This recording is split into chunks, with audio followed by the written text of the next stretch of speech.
Welcome to Positive Talk Radio. Our goal is simple: to explore evolving ideas one conversation at a time. So, stay with us as right now we present. Ever have pain? Do you ever feel like things just are not going well for you and you can't sleep and all that? Well, we've got a doctor here today that's going to help you with all of that, and we're going to talk to her right now. Her name is Dr. Amy Novotny. I said that right, didn't I? You did, Kevin. Thank you. How are you today? I'm doing well. It's a pleasure to be here. So thank you for having me on. Oh, you're more than welcome. It's something that you're going to be able to help people that are in, I guess now that I think about it, I think all of us being humans, we have one degree of pain or another. Would you agree with that? It's really hard to escape it at some point. I mean, we've all experienced pain in our life. Obviously, there's some conditions, rare genetic conditions where you don't feel pain, but in the general sense, we all have had some type of pain. Oh, can I have that genetic condition, please? It's actually really dangerous. You don't want that condition. Oh, because I guess now that I think about it, pain is actually a good thing if it's managed properly. Well, it's a communication device from your body to your brain that something is either out of position, you're doing something wrong, don't do that. But people who don't have the ability to sense pain, they often get in trouble and actually hurt their body more because they don't have that limitation. So I guess it's kind of like when I was a little kid and I turned on the stove because I wanted to make some soup. And being a little kid, I thought, well, all I'll do is I'll touch the elements to see which one is on. Mm-hmm. And I burned myself. And so I never did that again. And that's kind of why pain is a good thing to have. It is. It communicated you exactly the lesson you needed to learn, and you never did it again. So that's one version of how it communicates. The other that I help people with is a little bit different, but it's the same concept. And how do you help people who have pain? I know that you have founded something called the PABR Institute. What is the PABR Institute? Yeah, so I also call it PABR Institute. So it stands for Pain Awareness, Breathing, Relief. And what we're doing is we're addressing a certain nervous system, that fight or flight nervous system that ramps us up.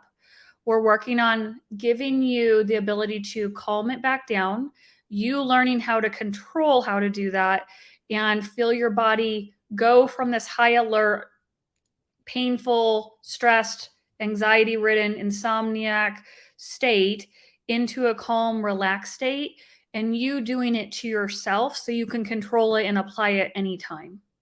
And that's ultimately what we're doing to get someone out of whatever their pain is into relief by bringing awareness to the nervous system, changing the nervous system, changing breathing mechanics, all to get people relief. So that's where the straw comes in.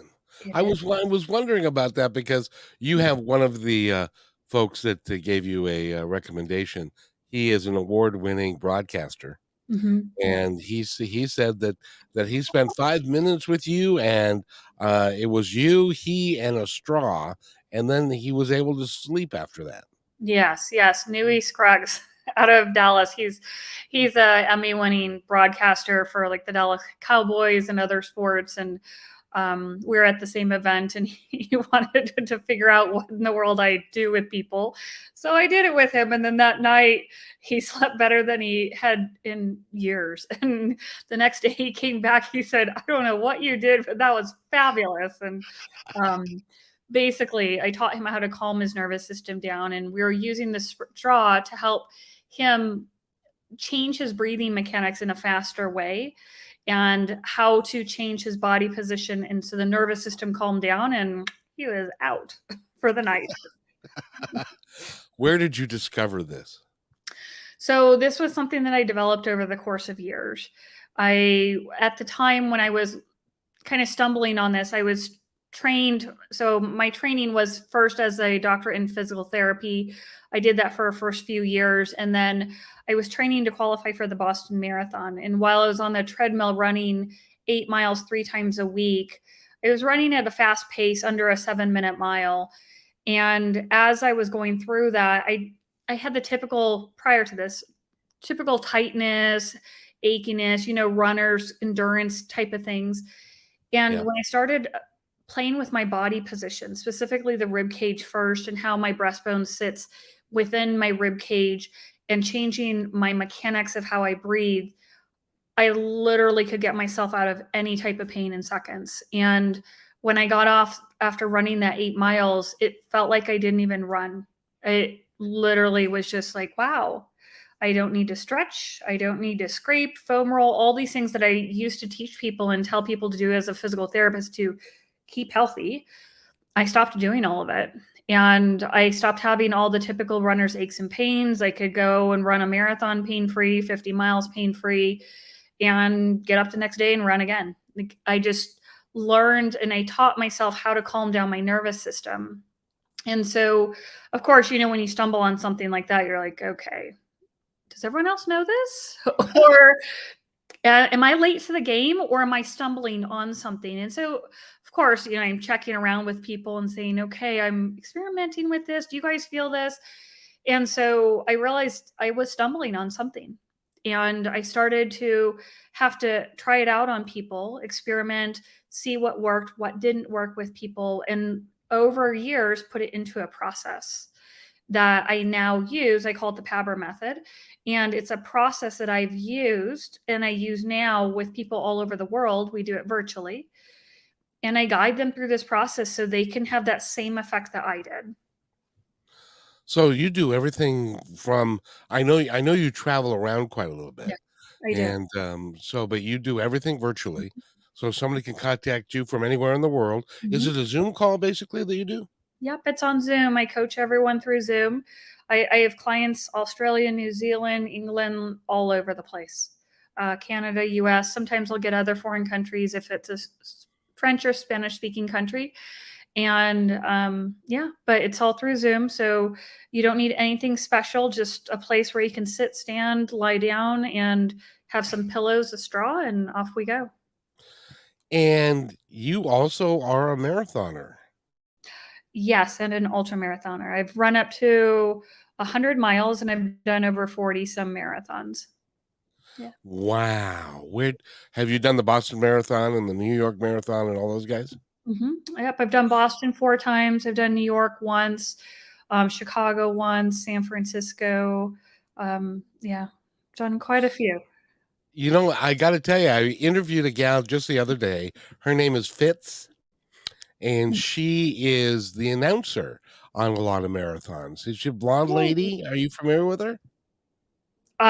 When you're running past that finish line, you're not paying attention to who's announcing. So unfortunately, you're kind of in a zone. And as soon as you cross the finish line, they actually kick you out of the finish line. So it's not like you get to hang out and get to know anyone at all. It's like you're in and out of there in 10 seconds and goodbye. So She was unfortunately, I don't know she was showing pictures of or a little film of, her. the start of a marathon when there are literally thousands and thousands of people running at the same time. Don't you get claustrophobic when you're in and amongst all those people? Not really. I mean, some people I assume if that's kind of one of their triggers. I'm pretty calm, and I that's kind of part of what I do is working on calming my nervous system down so I don't have that effect. And as soon as a lot of the races, especially the bigger ones, let people off in waves. So it's not quite as bad as sometimes those pictures show, because you're going off on waves based on how fast you'll finish the marathon. And so Boston does this. So they have several different waves of people going. And literally, as soon as they say, okay, this wave can go, you spread out. It's not that big of a deal. Ah, well, so tell me what it's like to run 100 miles all at once. It's kind of like you live a whole entire lifetime in that 24 to 38 hours, or 30 hours, however long it takes you to do it. Um, you start off, you're feeling great, you're excited. Pretty soon, you start to get a little bit fatigued. All you want to do is rest. At some point within that 100 miles, you'll likely feel sick. You'll likely hate life. You want to die, you want to cry, you love people again, you wonder if you're crazy and if you should check yourself in somewhere.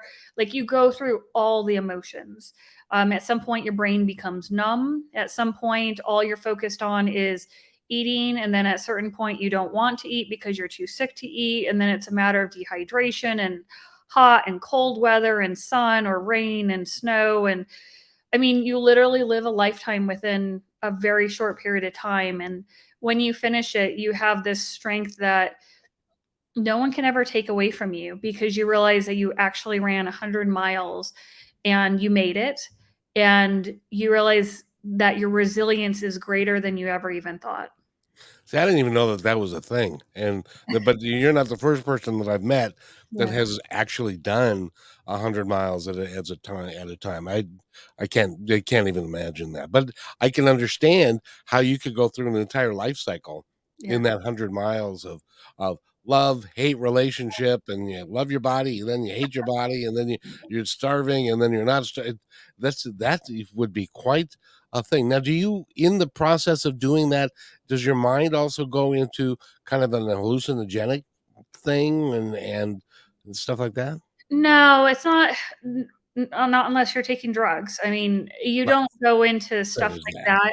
that. And there are some people that do different drugs and stuff while they're running these races. So, but in the general sense, no, you're not going to start hallucinating unless there's something medically wrong with you where you have some severe hormonal or metabolic imbalances. But normally speaking, you're not actually hallucinating. You get very sleepy and you can't make clear decisions. But if you're healthy and your nutrient levels are good, your hydration levels are good, you're not going to be hallucinating. That's just an indication of like a medical emergency type of situation that something got out of hand. If that's really helping you too. You know, it's very interesting. You've had quite a life, haven't you? I've done a lot. Yes, a lot. Why? Where do Why you think that came well, where did that come from? I mean, because some people are like, I'll run 100 miles." "No, I won't." And what is it about you that when you're presented with a challenge like that, you're like, "Hey, this'll be fun." It's literally why not? That's my question. Why not? Because we have one life to live, and why not try it? Like, that's literally what I say to myself when someone presents me with an opportunity or something. Is there any reason for me not to do it? And I'll go through it. Is it so dangerous that it would hurt my health, beyond repair? Is it going to hurt others? Is it going to be detriment to me or other people? And that's if it's not, and if I can see the benefits of it, and why not challenge myself physically, mentally, creatively, intellectually? Why not do all that stuff? It's yeah, It's really cool that you have taken that on, yeah. because that's kind of an unusual thing. Yeah, and it's interesting for the general public, yes. It depends on what groups you get into. So in the ultra running world, I'm nothing special. But in like let's say a general business world, that's pretty cool. But now if I go into a photography world, I do photography, but I'm nothing special. I'm just another photographer. But for people not in that, is like, oh, you take some decent photos. So it just depends on who you surround yourself with. And so I guess part of my reason for existence is get in as many different variety of groups as possible. So I'm constantly learning and I never think that I'm great. I'm just always learning. I'm just always curious and learning and always just pushing the envelope. You know, the one thing that we try and impress upon people here is that when it's your last day on earth, we Yeah, want you to be able to look back and say, you know, I did everything that I really wanted to do to the best of my ability, and I can leave this life with no regrets. yeah, That's kind of your philosophy, isn't it? absolutely. Absolutely. because if I don't take that opportunity, I will regret it for a long time because the regret will start right away. Right. And there's been a couple instances, like small instances in the past where someone invited me to go do something. I was like, oh, that'll be unique, but I'll do that some other time. And I never did. And so those, and they weren't meaningful or anything, but it was still, it stuck in my mind. It's like, I could have done that. Why didn't I? Like, why did I let fear or something other external or internal reasons stop me when I really could make those changes? So, or do something or whatever it was. See, I like talking to people like you that are really you're ready to go, you're vivacious, you're ready to go do stuff and we'll get back to the pain aspect in just a second, but I Sure. wanted to just mention that one of the things is somebody came up to you and said, "Hey, want to write a book?" You Mhm. wrote 2. Actually, on 3. Oh, Of you're on course, 3? now. Yeah, that's been updated just as of recently. Yeah, so part of it is, yes, someone said, "Hey, do you want to be part of this book, be a co-author of the book?" And I said yes, and now I'm up to 3 times, and um why not? Again, I know how to write, and they were teaching the process of putting together a book as well as they wanted some good content. And so I said, sure, I'd love to contribute and share this information with people in the world and help people however I can. They love the title of one of the books, which is Mhm. it's a Wall Street Journal bestseller, from WTF to OMG with a little LOL, Mhm. unpacking entrepreneurs' hidden lessons. Yes. I think that's pretty cool.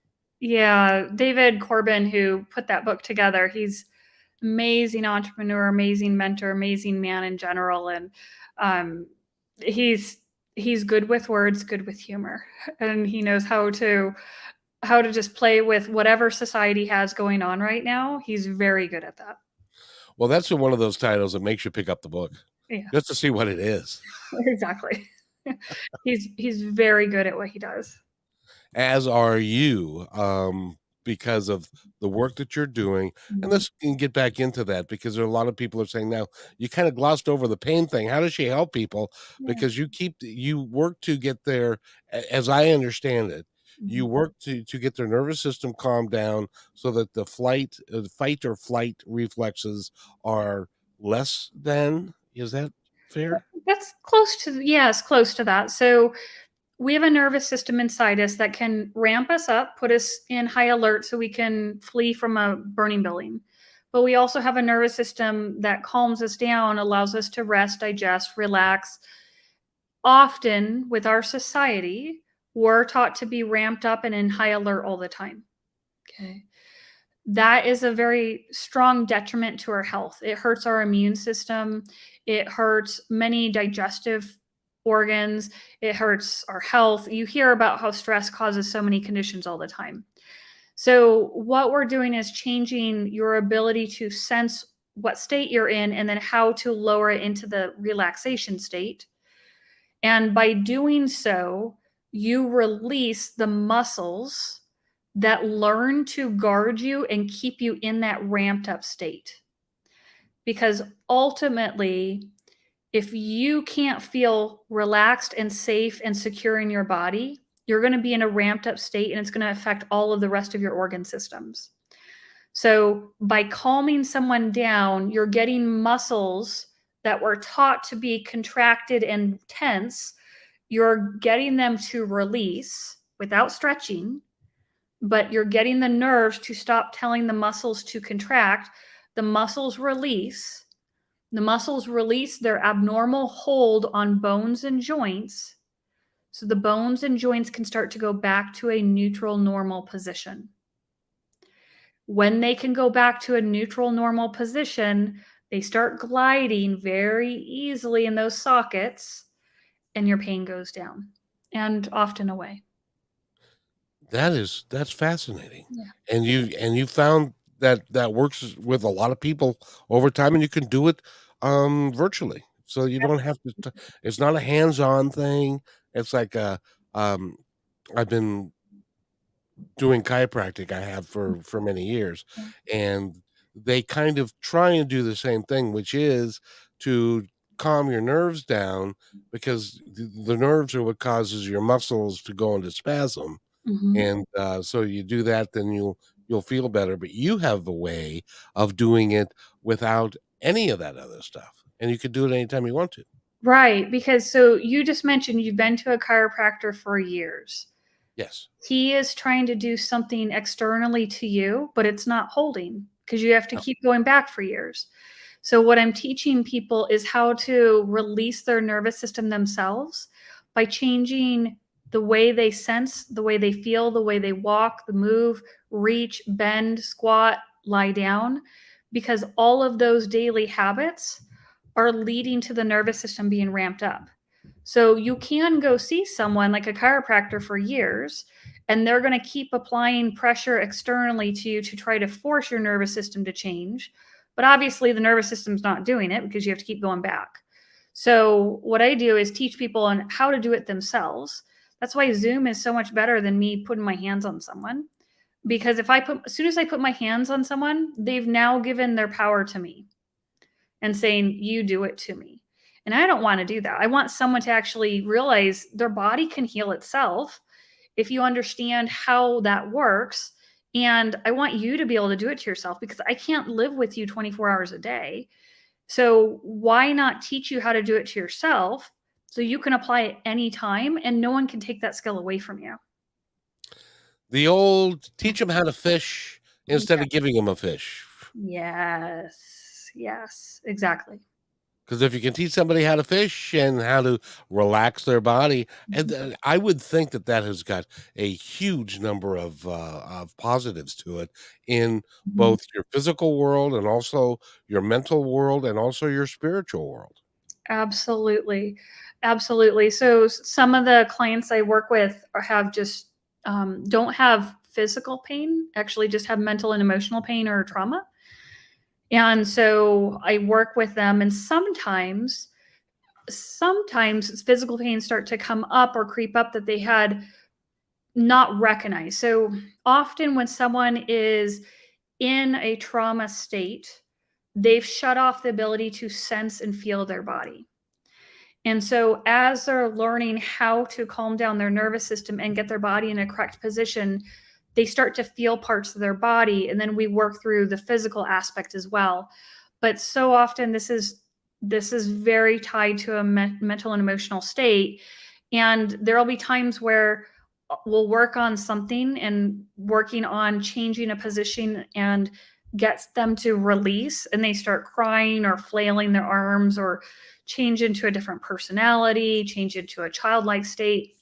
So there's all these releases that happen so that the body can just let go and just literally just free itself up. And it's it's beautiful, it's heart-wrenching, um it's just a special moment that I get, and I'm very very grateful that when people allow that to happen, and I keep encouraging them, just let it out, just keep letting it out, stop holding it back, just let it flow. Whatever your body needs to do, just let it out. And afterwards you can just see the relief in them. Their just whole persona is completely different. And it doesn't get much better than that when you can see that someone got that relief. And I didn't do anything except just guide them with a few words on what they had to do with their body. That's it. That's amazing. And by the way, Dr. Marney says, Dr. Amy, your work is needed in the world right now. Thank you. Thank Uh, you. Thank you, Dr. Marney. I appreciate that. and it is so true, because there is I have the fortunate ability to be able to talk to a lot of people, Yeah. and a lot of people are in pain emotionally, physically, mentally, and they're all connected Yeah. to each other, and they don't, but there isn't really there isn't a way to help people understand there's a better way of being. And your work, how long have you been doing this, by the way, and why haven't I heard of you before? Um, well, I've been traveling around the world. So I started developing this in 2014, and then in 2018 was when I was hired to travel around the world to keep a guy out of a couple major surgeries, a knee replacement and a rotator cuff tear, using this technique. And then when I came back from that at the end of 2018 is when I started the business and started getting on stages, helping people. But it takes time. Anything that comes from grassroots takes time, and there's one of me, and so I've built in some video courses so I can help people on a greater scale and just keep trying to get this information out there, speaking at different events. And I don't want to appear to be the cynical one, but doctors and or pharmaceutical people are not really excited to have you show up. It's funny. I don't know about the pharmaceutical part, so probably not. But a lot of physicians are actually very happy. And I actually have quite a few physicians as clients because they want to feel better, and they're amazed because they're used to being taught certain things. And so when I kind of blow their mind on changing the way they hold themselves, their nervous system, their breathing mechanics, they feel so much better that they're grateful for it, and they share the information with others. So I haven't had any pushback at all from doctors, luckily. And luckily, I guess the pharmaceuticals haven't gotten a hold of my information yet or come after me. So there's that. Yeah, well, uh, Yeah. trust me, they will at one point or another. But you work with orthopedics, you work with sports medicine, neurological and nerve injuries, post-operative care, chronic pain, and other conditions as well. It pretty is. It must be fun to be you. Depends on the outlook you have, but it's so much fun to see other people change. But it's hard, owning a business is hard, and learning all the ins and outs, and constantly, trying to find a new avenue to get this information out there, whether or not someone works with me or just at least takes the information in and at least shifts their thinking.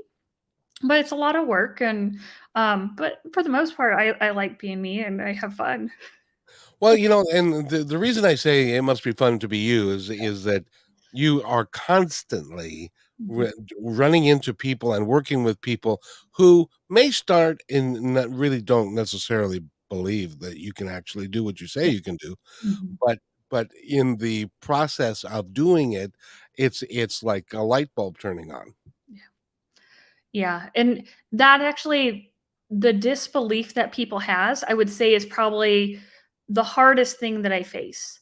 I mean, just recently I started working with a man who owns a business, and he speaks on stages and speaks a lot. And he had anxiety, and he told me that when we started working, he said, "I've had so many people recommend you to me to help me with this anxiety and to help me speak better, but I don't believe in what you do. I'm a science person, black and white. I don't believe. I think this is all woo woo." And I said, "Okay, well, I'm really glad you're up front because I always want someone to be honest with me." And I said, "I will do my best to explain all the science so it doesn't seem so woo woo, but I'm still going to make you do things that's going to seem like it's not anywhere close to being related to your anxiety." And we started working. He practiced sometimes, he didn't practice other times, but he always showed up each week. And just recently, I got a text from him, and he said, "I don't know how you do it, but I just spoke in front of two large audiences with nearly zero anxiety. I don't have any more back pain. I feel great, but I still don't get it." Even though I've explained it to him, I just go, he's not paying attention to that. He's just doing what I'm telling him to do. And he felt the difference. So he's abnormal because usually when I get people who are in disbelief, they won't even give it a try. But he's like, "Okay, I'll just do whatever," because so many people told him to. So So I gotta ask you, how do energetics play in, or the energy of the body and stuff, how does that play into what you do? So I don't really I'm very familiar with energetics and energy work, but I don't actually cover that. And I don't do anything in the sense of where we're going to focus on the energy, shifting energy and releasing blocks.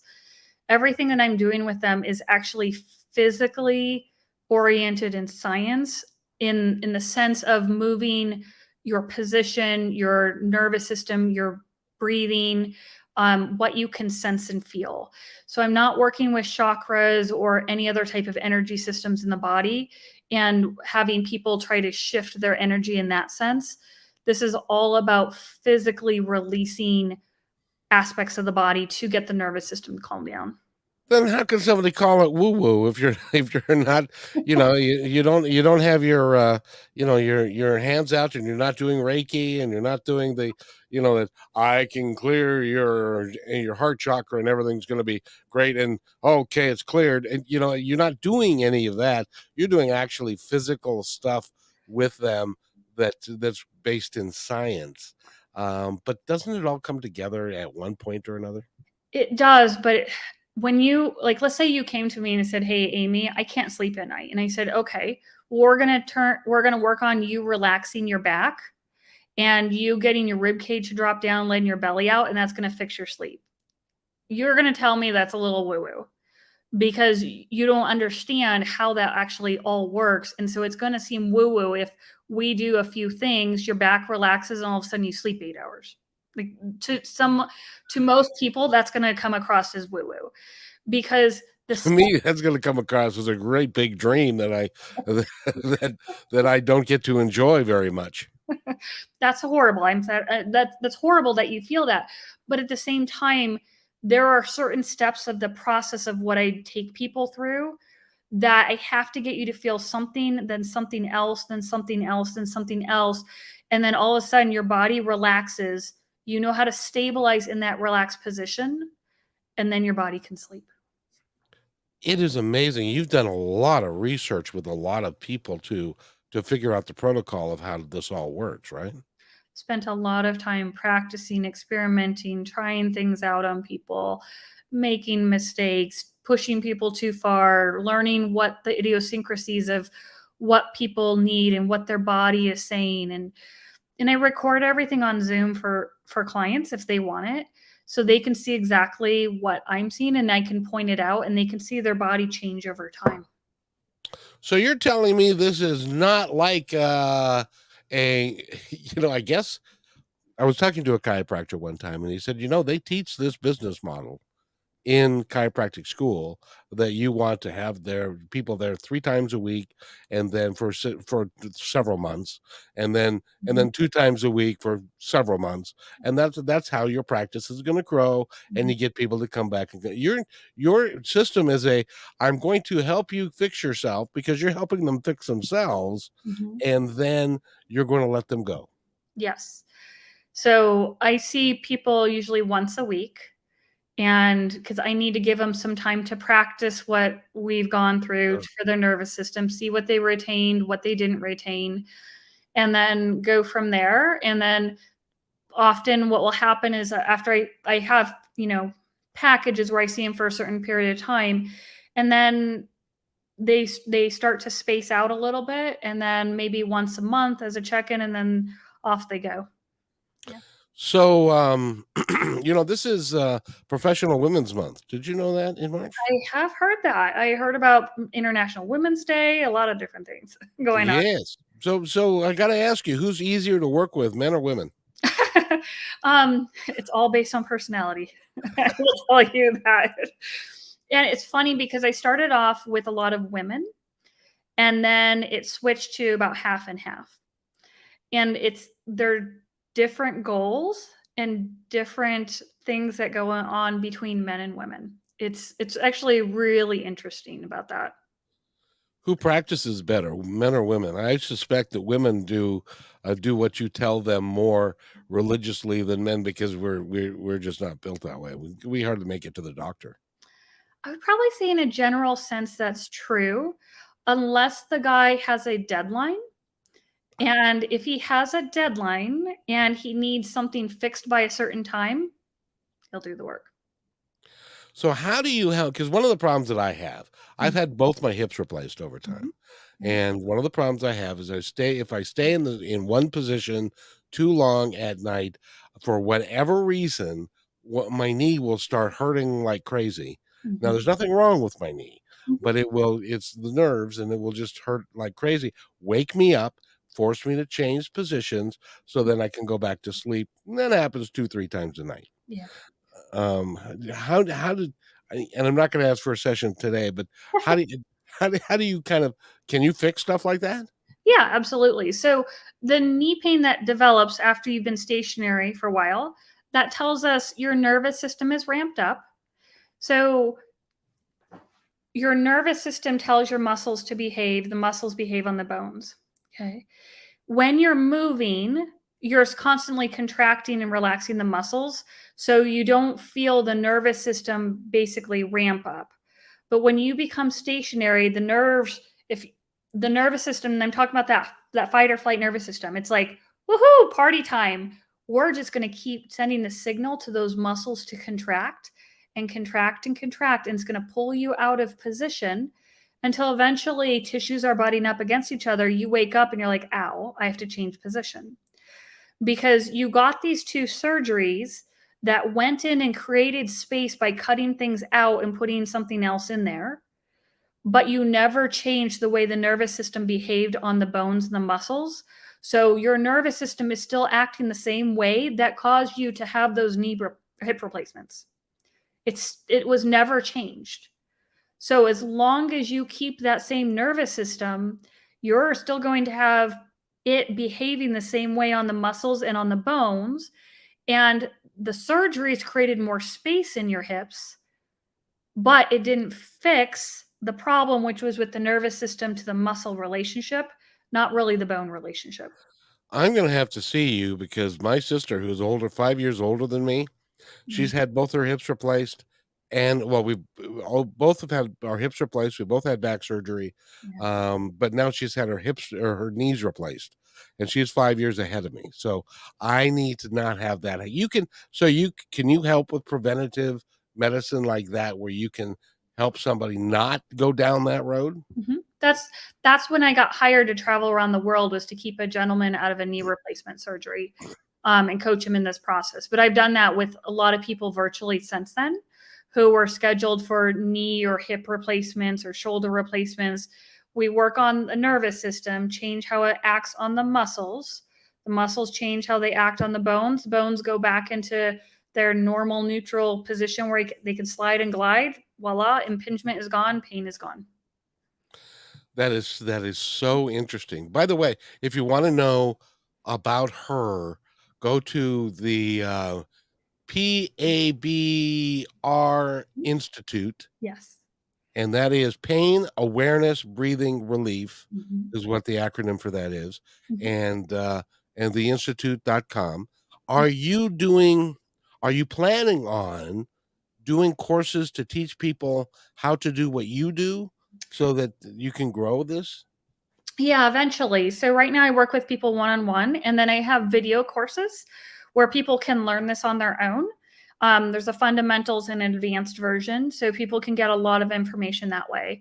Last year, I also was doing some group live courses, and so the plan is I'll resume doing those later this year, and I'll start teaching other people how to coach people in this process. So I won't teach someone just off the street. They have to have gone through the program first. Sure. They are familiar, they can sense and feel everything and they can understand it. Then I'll teach them how to look at it in other people and to know exactly what to do with them. But you can't help someone else unless you can feel it yourself. If you're blocked and you can't sense it, there's no way you can coach someone adequately and actually know all the idiosyncrasies of their problems or pain. So this is a very you not only do you need to know the steps of how to do this, but you Mhm. have to be intuitive with it as well. Would that be fair? Yes, intuitive in the sense that you can look at someone and you can see, okay, I see that going on, that going on, that going on. I take that information of those three pieces. Now I know I need to do this specific activity with them to get a release, to get them to not feel that anymore. And I realize that anytime that we start talking about energy or intuition and stuff, then Mhm. some people go off the rails of it's woo woo and all that kind of stuff. And it really is not good for you or your business or your practice to have people go down that road, right? No, and that's why I say everything I do can be explained scientifically.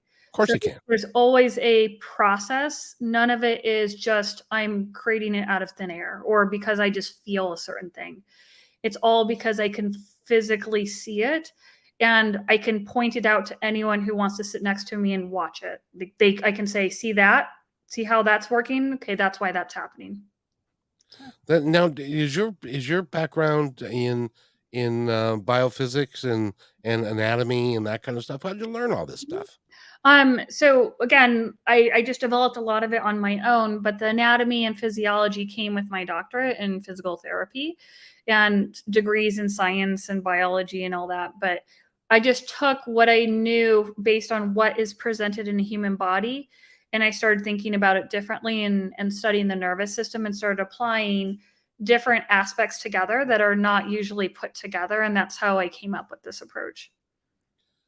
So let me get this straight. You've Mhm. got a doctorate. Mhm. Um, you run 100 miles. Mhm. You've traveled around the world. Mhm. You've got this killer program that is really helping people get out of pain. Yeah. And you look so young. You can't be that old. How old? No, I'm not going to ask you how old you are. But I mean, you've done a lot in a short period of time. I have, and my health is top priority and making sure I follow a lot of different guidelines for keeping young and healthy. And I'm very careful to make sure I get 8 hours of sleep, make sure I eat 20 or 30 different type of plant nutrients every single day or every week. And I make sure I drink enough water, I move, I do all the things that we hear, but we never apply. I actually do them. And I do listen to my own advice and I practice all the stuff I teach people. And you also have a dog, do you? A neighbor's dog, Oh, unfortunately. Sorry. no, that's perfectly fine. That's why we do these live so Yeah. that I can ask a question about how's your dog. Yes. Yes. But So, if somebody wants to contact you, how do they get that done? the best way is go to the website, paberinstitute.com. There's a contact form on there. And if they want, we can set up a 15-minute free discovery call and see what their needs are. And if they're interested in learning more, we can look at that and how to help them. I think what you're doing is really, really cool, um, and go to her website and go through some of her reviews, because they are the gentleman that I watched, the sportscaster. Yeah. He was like, "I don't know what she did. Can't believe she did what she did, but she did it. I don't know how." Yeah. And it was all because of a straw. Yeah. He's fabulous. If you're ever in Dallas, watch him sometime on TV. You never want to turn it off. You just want to hear him talk and keep talking because he's fabulous at what he does. it's and he said that you did it in like 10 minutes. Mhm. With him, yeah. Yeah. Which is just remarkable, dude. You have got a gift that a lot of people need to know about. Will you come back on the show so that we can? Because I also do KKNW, Mhm. the radio station in Seattle. So will you come back and be on that show with me? I'd be interested. Yep. That would be really cool. I don't know where you'll be in the world at that point. Depends. Where in the world is Amy? I don't know. Hey, that could be a little board game you could make. Yeah, I think Waldo kind of took that one. Where in the world? Oh yeah, but you'd be more Waldo fun. or Carmen San Diego, one of those kid games. Yeah, but you'd be more fun. So, it's great. What if you could give a little nugget of your knowledge to our audience? I'll step aside here and Mhm. you tell our audience anything that you would like them to know. Sure. So as you go through your day, you can do a little check in. See how much you're sucking your gut up and in and holding your breath. That will bring a huge awareness to your whole nervous system of how much you're staying in a guarded state.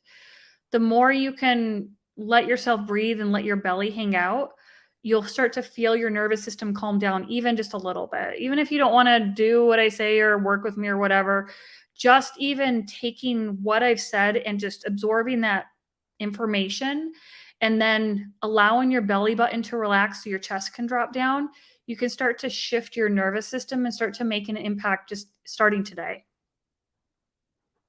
I'm sorry, but there are men listening out there that are going, I don't want to show my belly. I don't want it to, stick out there any I more than it already does.